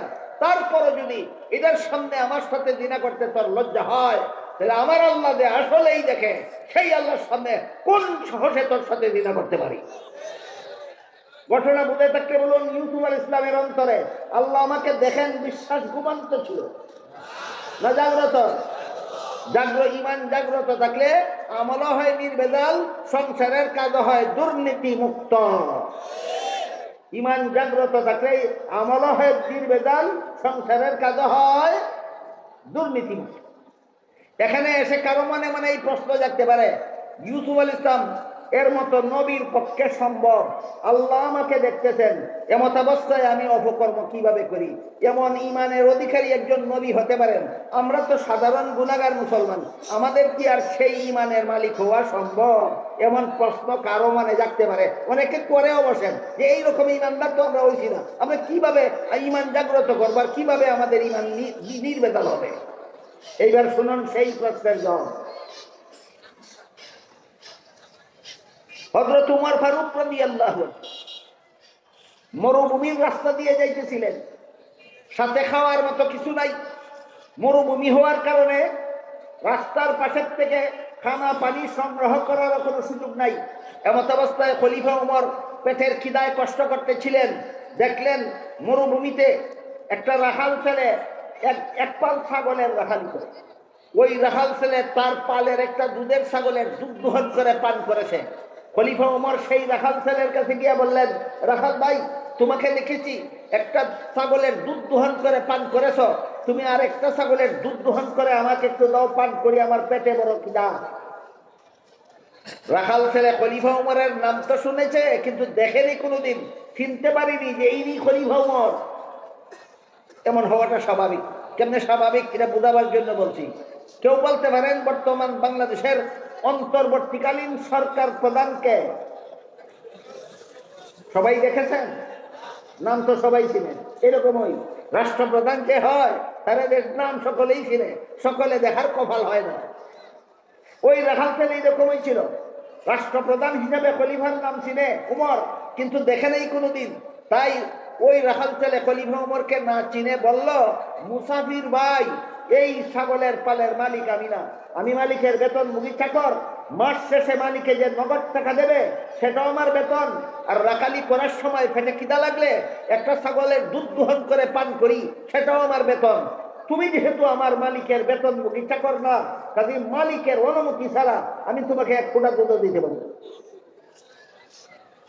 খলিফা উমরের আশা পূরণ হইল না, দুধ দিল না। কিন্তু এতে খলিফা উমর দুঃখিত না হয়ে মনে মনে আনন্দিত হলেন। কি ভেবে যে আমার পেটের খিদা গেলে গেল, না গেলে নাই। আমার দেশের একটা রাখাল ছেলে অশিক্ষিত, যে এত বড় আমানতদার, তার মালিকের অনুমতি ছাড়া মালিকের মাল কাউকে দেয় না, এতেই আমার আত্মাটা তুষ্ট। কিন্তু দুনিয়ার একটা ব্যতিক্রম অবস্থা, সেটা কি? যে যত বড় দুর্নীতিবাজ হয় সে তত চমৎকার বক্তৃতা দেয়। যে যত বড় দুর্নীতিবাজ তত বেশি চমৎকার বক্তৃতা। আপনারা বিগত বছরগুলিতে দেখেছেন যত বড় বড় দুর্নীতিবাজেরা কত সুন্দর সুন্দর বক্তৃতা দিত। খলিফা উমর ভাবলেন, আমাকে ঠকাবার জন্য এমন একটা সুন্দর বক্তৃতা দিল, না আসলেই সে আমানতদার, এটা আমার পরীক্ষা করতে হবে। তাই খলিফা উমর এই রাখাল ছেলের বাস্তবতা পরীক্ষা করার জন্য বললেন, আচ্ছা ঠিক আছে রাখাল ভাই, তুমি যদি একটা ছাগলের দুধ আমাকে বিনামূল্যে না দাও, একটা দুধের ছাগল আমার কাছে উচিত মূল্যে বিক্রি করে দাও। এতে তোমার একটা উপকার হবে, আমার একটা উপকার হবে। আমার উপকার এই হবে, এই মুহূর্তে আমি ছাগলটা দোহন করে দুধ পান করবো, আমার পেটের খিদা যাবে। আর তোমার উপকার এই হবে, তোমারে মালিক যা বেতন দেয় তো দিবেই, আর একটা ছাগলের মূল্য যে আমার থেকে পাইলা, যে বেতনের অতিরিক্ত পাইলা, এটা তোমার উপকার। রাখাল জিজ্ঞাসা করে, মুসাফির ভাই, তোমার কথা মতো একটা ছাগল তোমার কাছে বিক্রি করে আমি যদি পয়সাটা আত্মসাৎ করে ফেলি, মালিক যখন করে দেখবে পালের মধ্যে ছাগল একটা কম, তোমাকে তো জিজ্ঞাসা করবে না ছাগল একটা কম কেন, আমি রাখালি করি, আমাকেই জিজ্ঞাসা করবে, মালিককে কি জবাব দেবো? খলিফা উমর বলেন, মালিককে বলবা ছাগল একটা বাগে দিলে নিয়ে গেছে। পালের একটা ছাগল বাগে দিলে নিয়ে গেলে রাখাল ছেলের ফিরাবার কোনো ক্ষমতা থাকে না, কাজেই তোমার বিরুদ্ধে কোনো বিচার চলবে না, তুমি বেকসুর খালাস পাবে। এই কথা বলার সাথে সাথে রাখাল ছেলে, বলুন খলিফা উমর চিনে না মুসাফির লোকটা? রাখাল ছেলে মুসাফির লোকটার উপর দারুণ ভাবে খেপে গেল, বলো এই বেটা মুসাফির, আমার একটা কথা শুনে যা, আমি আমার মালিকের বিশ্বস্ত চাকর, আমি যদি বলি ছাগল একটা বাগে দিয়ে নিয়ে গেছে, আমাকে 100 ভাগ বিশ্বাস করবে, কোনো কৈফিয়ত চাইবে না। কিন্তু তুই বল, কাল হাসরের মাঠে আল্লাহ যখন জিজ্ঞাসা করবেন ছাগল একটা কি করছিলি, তখন কি জবাব দেব? আল্লাহ তো দেখবেন আমি ছাগল চুরি করতেছি। বুঝে থাকতে বলুন, আল্লাহ তো দেখতেছেন আমি ছাগলের মূল্য চুরি করছি, কাজেই শেষ বিচারের দিন আল্লাহর কাছে কি জবাব দেব? এই ভয়ে খলিফা উমরের দেশের একটা অশিক্ষিত রাখাল ছেলে দুর্নীতি করতে পারলো না। কেন? সে একজন বড় নবী ছিল। নাকি ইমান জাগাতে পারলে অশিক্ষিত মূর্খ রাখাল ছেলেরও আমল নির্ভেজাল হয়? ইমানকে জাগ্রত করতে পারলে অশিক্ষিত রাখাল ছেলের ইমানও নির্ভেজাল হয়, সংসারের কাজ দুর্নীতিমুক্ত হয়। জিবরিল জিজ্ঞাসা করলেন নির্ভেজাল ইমান কাকে বলে? রসুল বলেন নির্ভেজাল ইমানের মূল কথা দুইটা, একটা হলো আল্লাহ তোমার সামনে আছে, আর একটা হলো তুমি আল্লাহর সামনে আছো। এই দুইটা বিশ্বাস জাগ্রত করলেই তোমার ইবাদত হবে নির্ভেজাল, আর সংসারের কাজ হবে দুর্নীতিমুক্ত। নির্ভেজাল ইবাদতের দুইটা মূল কথা রাসূল বলে দিলেন, এর সাথে আরো যত আনুষঙ্গিক কথা কুরআন হাদিসে বর্ণিত আছে সবগুলিকে সবিস্তারে দলিল প্রমাণ সহ আকাবিরিনে উম্মত আরেকটি শাস্ত্রে বিন্যস্ত করেছেন। পরিভাষাগতভাবে সেই শাস্ত্রটাকে ইলমে তাজকিয়াও বলা হয়, ইলমে তাসাউফও বলা হয়। সারমর্ম হলো জিবরিলের তৃতীয় প্রশ্নের জবাবে রাসূল তার উম্মতকে ইলমে তাজকিয়া শিক্ষা দিলেন। ইলমে তাজকিয়ার ডেফিনেশন হলো আল্লাহর যে সমস্ত বিধিবিধান শুধু অন্তরে বিশ্বাস করলেও চলে না, শরীরের বাহ্যিক অঙ্গ প্রত্যঙ্গের দ্বারা পালনও করা যায় না, বরং বিশ্বাসও করতে হয় অন্তরের দ্বারা, পালনও করতে হয় অন্তরের দ্বারা। আমার ইমান ঘুমিয়ে আসে আমার অন্তরে, মুখে ডাকলে ইমান জাগবে না, হাতে ধাক্কা দিলে ইমান জাগবে না, পায়ে লাঠি দিলে ইমান জাগবে না। ওই কথার মুরাকাবা করলে, অন্তরে ধ্যান করলে ইমান জাগ্রত হয়। কাজী ইলমে তাজকিয়ার ডেফিনেশন হলো আল্লাহর যে সমস্ত বিধিবিধান অন্তরে বিশ্বাস করলেও চলে না, শরীরের বাহ্যিক অঙ্গের দ্বারা পালনও করা যায় না, বরং বিশ্বাসও করতে হয় অন্তরের দ্বারা, পালনও করতে হয় অন্তরের দ্বারা। এই সমস্ত বিধিবিধান জানার নাম ইলমে তাজকিয়া। জিবরিলের 3 প্রশ্নের জবাবে রাসূল তার উম্মতকে 3টা ইলম শিক্ষা দিলেন, ইলমে আকাইদ, ইলমে ফিকহ, ইলমে তাজকিয়া। ইলমে আকাইদ, ইলমে ফিকহ, ইলমে তাজকিয়া বিদায়ের পরে বলে দিলেন এই 3টা ইলমের নাম তোমাদের পরিপূর্ণ দ্বীন। 3টা ইলমের নাম আমাদের পরিপূর্ণ দ্বীন। এবার আসুন আল্লাহ যে আয়াতে আমাদের ঐক্যবদ্ধ হওয়ার কথা বলেছেন, দেশ রক্ষার ঐক্য না ইমান রক্ষার ঐক্য? হ্যাঁ, ইমান রক্ষার ঐক্য। দেশ রক্ষার ঐক্যের মূলনীতি আছে মদিনা সনদে, আর ইমান রক্ষার ঐক্যের মূলনীতি আছে হাদিসে জিবরিলে। ক্লিয়ার হইল এই কথা? দেশ রক্ষার ঐক্য রাসূলের আদর্শ মতো দেশ রক্ষার ঐক্য আছে কোথায়?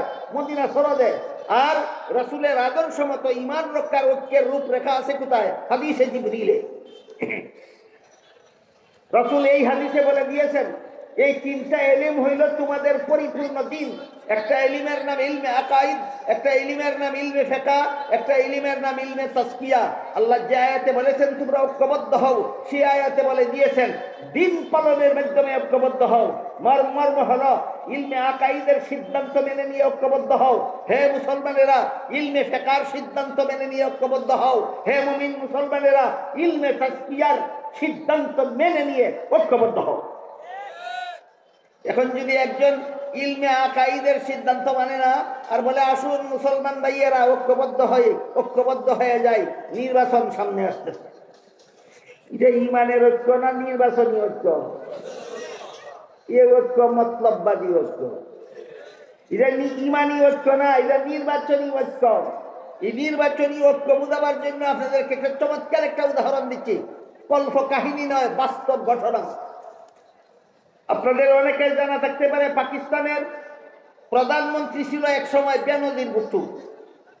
বেনজির ভুট্টো নাস্তিক্য মনোভাবাপন্ন লোক ছিল, নামাজ রোজার ধার ধারে না, হালাল হারামের ধার ধারে না।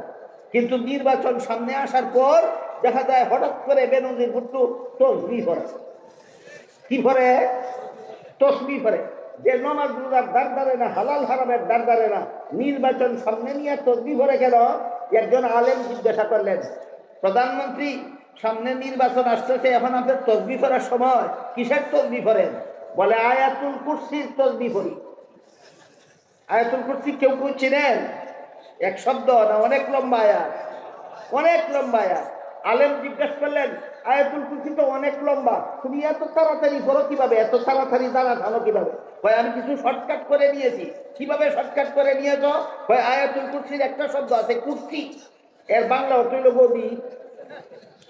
আয়াতুল কুরসির একটা শব্দ আছে কুরসি, এর বাংলা অর্থ গদি।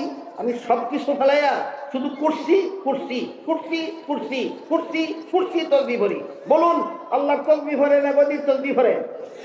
ঠিক তেমনি ভাবে নির্বাচন আসলে পরে আল্লাহ যেভাবে ঈমান রক্ষা রক্ষার কথা বলেছেন সেই কথা বলে না, শুধু বলে আসো মুসলমান সব ঐক্যবদ্ধ হয়ে যায়। যে ঈমানের ঐক্য না মুঠ হওয়ার ঐক্য? এটা কথা সত্য, মতলব খারাপ।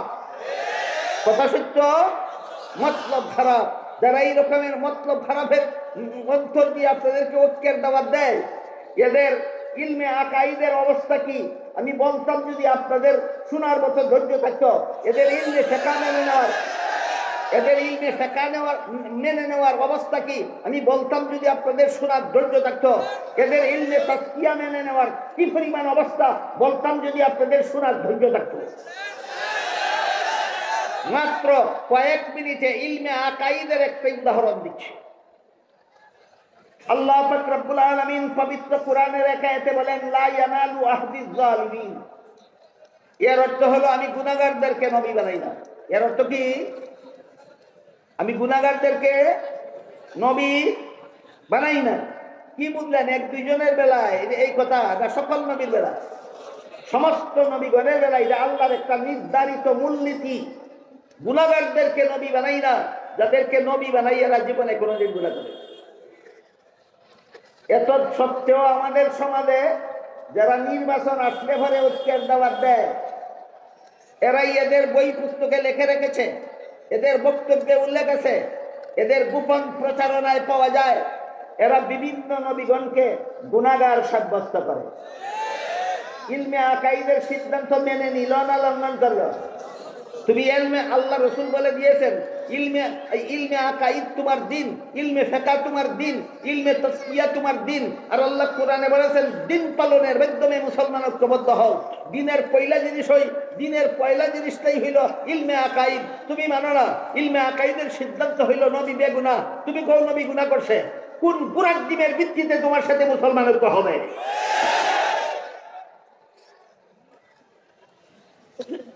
অনেক দিন যাবত আমাদের দেশে কিছু ব্যক্তি এবং কিছু দল নবীগণকে গুনাহগার পাপিষ্ঠ সাব্যস্ত করার জন্য অপপ্রচার চালিয়ে যাচ্ছে। এরা আবার কোরআনের আয়াত দিয়ে দলিল দেয়।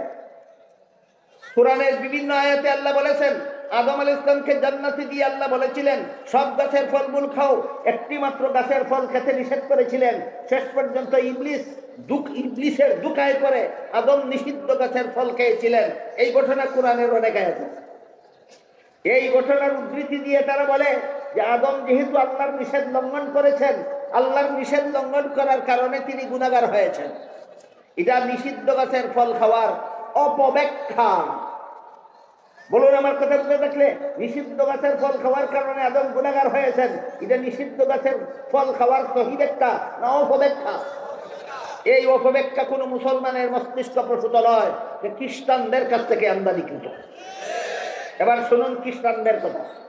আপনাদেরকে খ্রিস্টান বানাবার জন্য খ্রিস্টান মিশনারি বাংলাদেশের পক্ষ থেকে যতগুলি বই পুস্তক লেখা হয়েছে, এর মধ্যে একটা বইয়ের নাম আছে কোরআনের আলোকে বেহেশতে যাওয়ার পথ। সেই বইয়ে খ্রিস্টানেরা লিখেছে প্রথম মানুষ আদম, প্রথম পাপিষ্ঠ।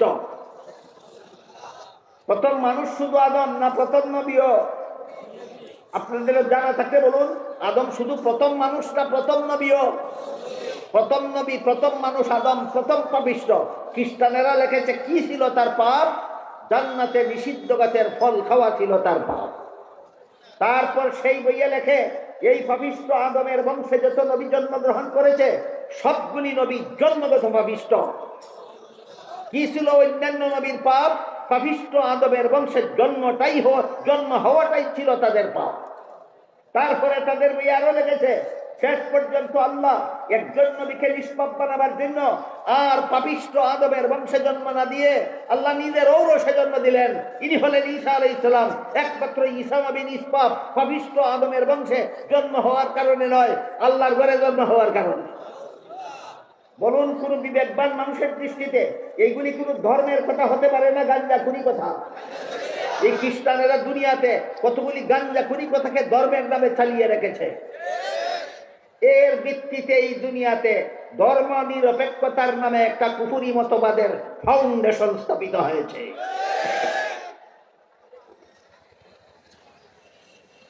এখানে লক্ষণীয় ব্যাপার হইল, খ্রিস্টানেরা সেই বইয়ে সর্বপ্রথম পাপিষ্ঠ কোন নবীকে সাব্যস্ত করেছে? আদম আলাইহিস সালামকে। দলিল কিসের দ্বারা দিয়েছে? জান্নাতে নিষিদ্ধ গাছের ফল খাওয়া। সুতরাং মুসলমান সমাজের ভিতরে তলে তলে তলে তলে গোপনে গোপনে গোপনে গোপনে যারা নবীগণকে গুনাহগার সাব্যস্ত করে, যারা আদম নবীকে গুনাহগার সাব্যস্ত করে আর নিষিদ্ধ গাছের ফল খাওয়াকে দলিল হিসাবে অবলম্বন করে, আমার কথা বুঝে থাকলে বলুন, সত্যই এই নবীকে গুনাহগার সাব্যস্ত করা এটা মুসলমানি মতবাদ না খ্রিস্টানি মতবাদ?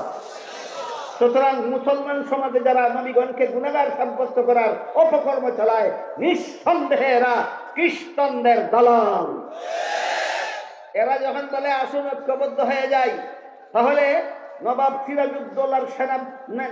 সিরাজউদ্দৌলার সৈনিকেরা কি মীর জাফরদের সাথে ঐক্যবদ্ধ হবে? যেমন ভাবে সিরাজউদ্দৌলার সেনাপতিদের জেনে শুনে মীর জাফরের সাথে ঐক্যবদ্ধ হওয়ার কোনো উপায় নাই, ঠিক তেমনি ভাবে নবীর সরল উম্মতের খ্রিস্টানের দালালদের সঙ্গে ঐক্যবদ্ধ হওয়ার কোনো উপায় নাই।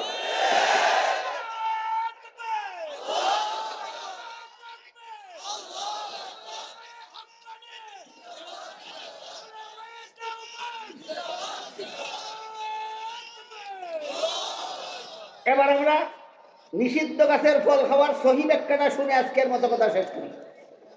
এবার প্রশ্ন হলো, তাহলে আদমের জান্নাতে নিষিদ্ধ গাছের ফল খাওয়ার সহি ব্যাখ্যাটা কি? ১৫০০ বছরের ইতিহাসে যত নির্ভরযোগ্য মুফাসসিরিনে কেরাম, যত গ্রহণযোগ্য তাফসীরের কিতাব লিখেছেন, প্রায় সবগুলি তাফসীরের কিতাবে আদমের নিষিদ্ধ গাছের ফল খাওয়ার সহি ব্যাখ্যা লেখা আছে, একাধিক ব্যাখ্যা লেখা আছে। তোর মধ্যে একটি মাত্র সহি ব্যাখ্যা আজকে আপনাদের শোনাই। সেটি হলো, মানুষের কোনো কাজের দ্বারা সওয়াব হয় আর কোনো কাজের দ্বারা গুনাহ হয়, দুনিয়ার জীবনে, জান্নাতি জীবনে নয়। বলুন, মানুষের কোনো কাজে সওয়াব হয়, কোনো কাজে গুনাহ হয় কোন জীবনে? দুনিয়ার জীবনে, জান্নাতি জীবনে নয়। জান্নাতি জীবনের কোনো কাজে সওয়াব নাই, গুনাহ নাই। জান্নাতি জীবনের কোনো কাজে সওয়াব নাই, গুনাহ নাই। এবার বলুন, আদম নিষিদ্ধ গাছের ফল খেয়েছিলেন কোন জীবনে? এই ব্যাখ্যাটা যদি আপনি মেনে নেন, আল্লাহ যে বলেছিলেন গুনাহগারদেরকে নবী বানাই না, আল্লাহর মূলনীতি লঙ্ঘন হয় না রক্ষা হয়? সুতরাং নবীগণের বেলায় যেই ব্যাখ্যা আল্লাহর মূলনীতি, যেই ব্যাখ্যার দ্বারা আল্লাহর মূলনীতি রক্ষা হয়, এই ব্যাখ্যা বিশুদ্ধ ব্যাখ্যা। যে অপব্যাখ্যার দ্বারা আল্লাহর মূলনীতি লঙ্ঘন হয়, সেই ব্যাখ্যা হলো মন গড়া ব্যাখ্যা, ভ্রান্ত ব্যাখ্যা।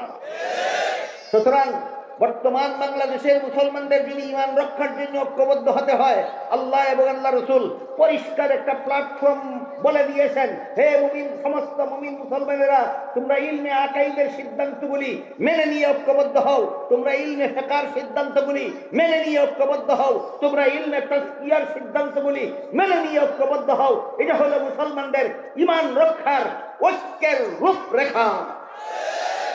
আল্লাহ আপনাদের আমাদের সবাইকে দেশ রক্ষার ঐক্য, রসুলের জীবন আদর্শ থেকে ঐক্যের রূপরেখা গ্রহণ করার, ঈমান রক্ষার ঐক্যের রূপরেখাও রসুলের জীবন আদর্শ থেকে গ্রহণ করার সৌভাগ্য দান করুন। সবাই বলুন আমিন।